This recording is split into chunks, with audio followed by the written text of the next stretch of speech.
అందరికీ నమస్కారం. ప్రజలందరికీ ముందుగా గణతంత్ర దినోత్సవ శుభాకాంక్షలు తెలియజేస్తున్నాం. అలాగే రాజ్యాంగం వచ్చి నేటితో 77 సంవత్సరాలు పూర్తి కావస్తున్నా కూడా అభివృద్ధి ఫలాలు నేటికి ప్రజలకు అందుబాటులో లేని విధంగా తయారైంది. ఉదాహరణగా చూసుకుంటే మనం ఈరోజు పాలవంచ కార్పొరేషన్ పరిధిలోని 32వ డివిజన్లో ఉన్నటువంటి ప్రతాప్ రోడ్డు, దీన్ని చర్చి రోడ్డు అని కూడా పిలుస్తారు. ఆ రోడ్లో ఈరోజు మనం ఉన్నాం. చూసుకుంటే ఇటు సీసీ రోడ్డు, డ్రైనేజ్ కానీ మిషన్ భగీరథ సంబంధించినటువంటి పైప్ లైన్ కానీ ఏది లేదు. కాబట్టి ఇక్కడ స్థానికులు ఉన్నారు, వాళ్ళతో కూడా ఒకసారి మనం మాట్లాడి వాళ్ళ అభిప్రాయాన్ని తెలుసుకుందాం. రోడ్డు శాంక్షన్ కాలేదండి. రోడ్డు శాంక్షన్ కాలేదు. దానివల్ల వర్షం కురిసినప్పుడు నీళ్ళు నీట్గా వస్తున్నాయి. మా ఇల్లు పొలంలో ఉండడం చేత దాదాపుగా 3 నెలల పాటు వర్షంలోనే తడిసి ముద్దవుతున్నాము. ఇంట్లోకి దాదాపుగా 2 రూముల్లోకి నీళ్లు నిండి ఉండడానికి వెసులుబాటు కావడం లేదు. దయచేసి ఎవరైనా అధికారులు ఉంటే మా ఇబ్బందులు గుర్తించి సత్వరమే రోడ్డుని అలాగే డ్రైనేజీ సమస్యను కూడా పరిష్కారం చేయాలి. మిషన్ భగీరథ కింద వాటర్ పైప్ లైన్లు అయితే వచ్చినాయి, కానీ మరి ఇళ్ల వరకు అయితే పైప్ లైన్లు రాలేదు. అవి కూడా పరిష్కారం చేయాలని కోరుతున్నాము. అంటే ఇన్ని సంవత్సరాలుగా ఈ రోడ్డు ఇలాగే ఉంది కదా, మీరు ఏ రోజు కూడా అధికారులను అడిగిన దాఖలాలు ఏమున్నాయా? గతంలో పెట్టాము, 2 సార్లు అప్లికేషన్ పెట్టాము, వస్తామని అన్నారు, కానీ వచ్చారు. వాళ్ళు ఇంతవరకు అయితే ఏమీ మరి పరిష్కారం చూపించలేదు. ఇప్పుడు ఎన్నికలు రాబోతూ ఉన్నాయి.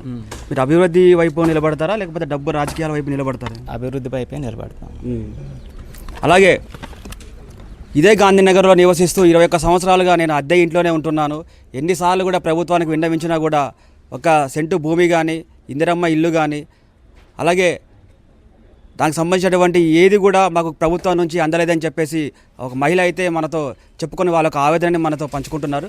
వాళ్ళతో కూడా ఒకసారి మనం మాట్లాడి తెలుసుకుందాం.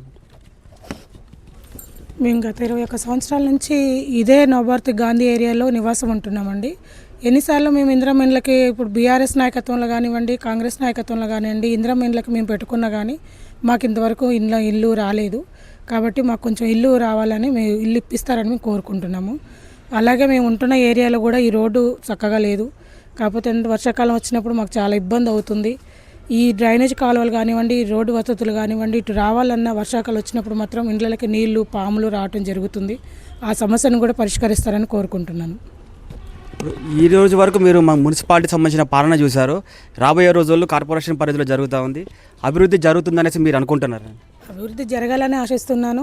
జరిపిస్తారని నమ్మకంతో గెలిపించాలని నిర్ణయం తీసుకున్నాము. ఇప్పుడు మొత్తం మనకు కావాల్సింది న్యాయం, మనకు జరగాల్సింది వసతులు. ఇవన్నీ జరిపించిన నాయకుడు మాకు కావాలి. ఇది వాళ్ళ యొక్క అభిప్రాయాన్ని వాళ్ళు తెలియజేశారు. ఏదైనా సరే నీతివంతమైనటువంటి రాజకీయ నాయకులని, ప్రజల సమస్యల పట్ల అవగాహన ఉన్న నాయకులనేసే మేము ఎంచుకుంటామని చెప్పేసి వాళ్ళు చెప్తా ఉన్నారు.